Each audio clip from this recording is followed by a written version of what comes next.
Yo, what is up, YouTube? It's me again, the spiky blonde-headed assassin, Money Glitch God. And today, very special report for y'all. Now, if you don't know, Cassidy bodied Hitman Holla.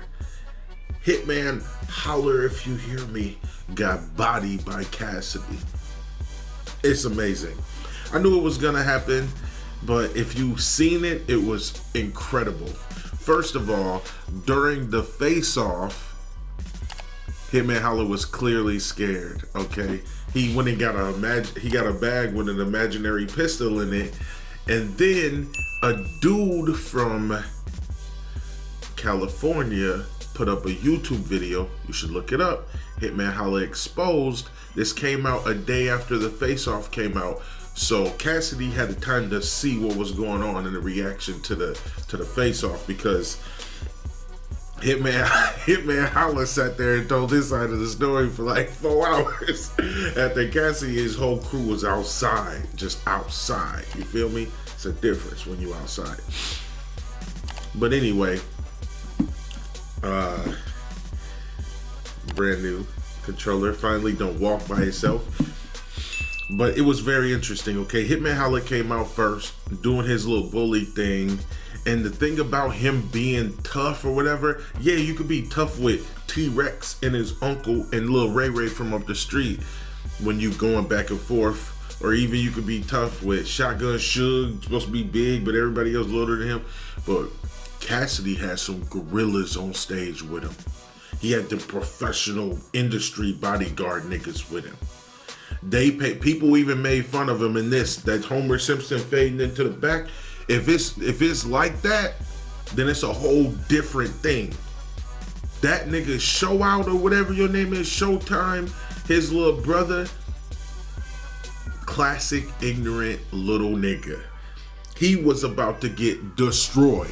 He walked right up in them niggas looking skinny as hell, and Cassidy faded back. He was in the belly of the beast. He was wiped by 3 of them. Them dudes don't play around. He wasn't finna hit and knock out none of them dudes. You wasn't finna punch none of them dudes. And honestly, Cassidy got armed guards. They always do. It's a whole different way you move. So all that what Hitman was trying to do with, slide up and slide, it didn't hit like that, because not only did Cass have goons with him, some real industry bodyguard goons. Not only did he have some WWE type goons with him, but that exposed video from Hitman Holla, they said he went to the burger joint. Dude took his incredible chain and his little watch, and he went up running up the street. And they said he had it in his car. And then Hitman Holla made some Instagram post to his 1.5 million followers to try to get ahead of the action. And Hitman Holla gonna say, yeah, I had it in my car. They lucky I parked the car and went in there. They lucky I had it in my car. Now here's the thing. He didn't go to his car and get anything. He didn't go get his chain back. He didn't do anything about it. So that whole tough man act, that's not all he got exposed for. There's one more thing I want to say before I get my summary. A dude from St. Louis exposed him. And the dude was like, listen, I was there in Cali with you. You know what I'm saying? I know you had shows there and in St. Louis. So when the dudes he said that he known for knocking out, they didn't like hearing that in the Cash battle, because they had already, they real niggas, I guess, in the real niggas that Hitman Holla, there's some dudes from St. Louis that he hit. And this dude who on YouTube, you gonna watch the exposed video, but this dude said that all them dudes are hitting him up now because he went to them and said, hey, y'all don't do nothing to Hitman Holla, because he trying to do his little stage shows and stuff. And them dudes said it's on site with him. So they said if he come do a show and they know where he recorded or doing any little public appearance at, they finna come get him. And they was outside to get him. And Hitman Holla asked this dude who recorded his own face on YouTube about Hitman Holla Exposed. I'll put the link in the description. But this dude is the guy, and Hitman Holla hit him up, and he showed proof. And Hitman Holla said, "Hey man, you know I ain't trying to do none of that tonight, so you know, don't let them in the venue." So he went outside and told the gangsters, "Y'all can't come in here tonight because you know it ain't like that, and you know mess up my money and all that." And they said, "Cool, they understand." Next thing they hear, Hitman Holla on there talk about Cassidy, that he known for knocking niggas out. That make them feel like, why didn't we come up in that venue then and see what you was known for? It started some real street shit over there.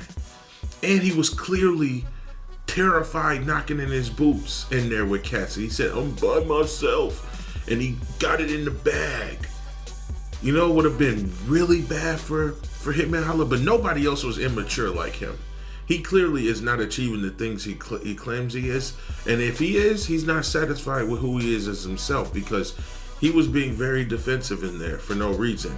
It's a face-off. It's supposed to get the fight hyped up. He was trying to make it like, if we fight right now, I'll knock you out. Yeah, it's not a face-off like that. It's a face-off of who's better with their words. So if somebody sees, no matter if the battle's going on or not, if we see that his words, even though they're funny and slow, and he's talking funny, they take everything Cassidy says so seriously because they look up to him so much. So that he's joking around with Hitman Holla, talking about he the toughest, he the richest, and then Hitman Holla's like, "I'm the toughest." Like, that's how it looks. So it's just an overall L for Hitman, and he carried that into the battle. Okay, after all this childish little girl drama happened with Hitman, he showed his true heart when he actually has to face himself at that level. See, because it's never about who your opponent is across from you. It's all about facing yourself. And if you can handle the vibration of that high level, just standing there doing nothing, is different than being on stage with 40 celebrities, like Wildin' Out, where Nick Cannon holding your hand. Speaking of Nick Cannon came to the battle and was like, "You said," and he came out in the worst way possible. Because Hitman Holla was like, "You said that Nick Cannon never supports any of my battles," which he hasn't. And I don't know why it matters if he's there or not, because he's not that type of guy.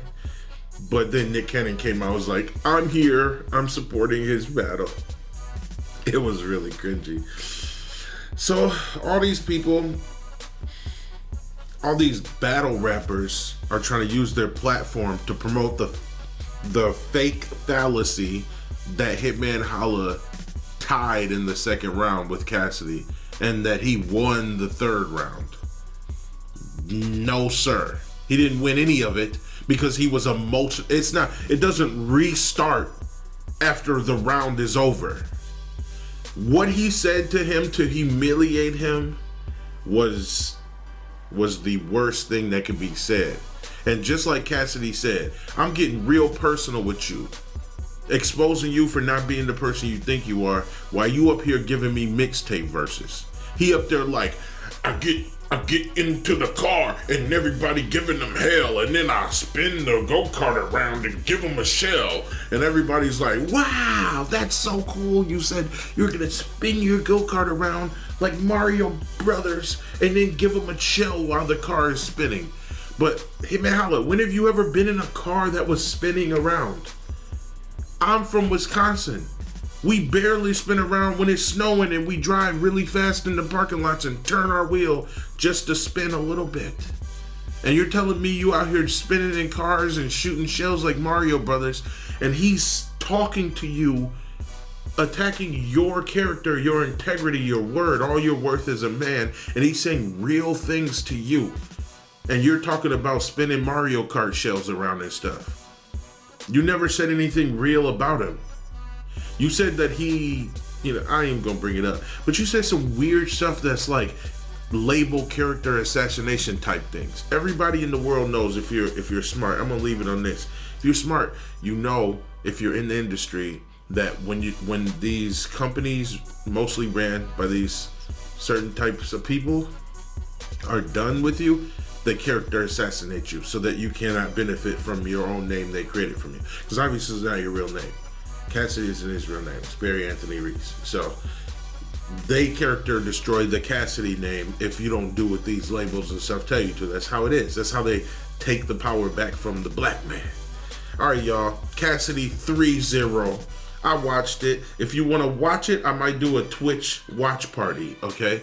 I might actually do a watch party on my Twitch if y'all actually want to see it. I'll share it with y'all and let y'all see.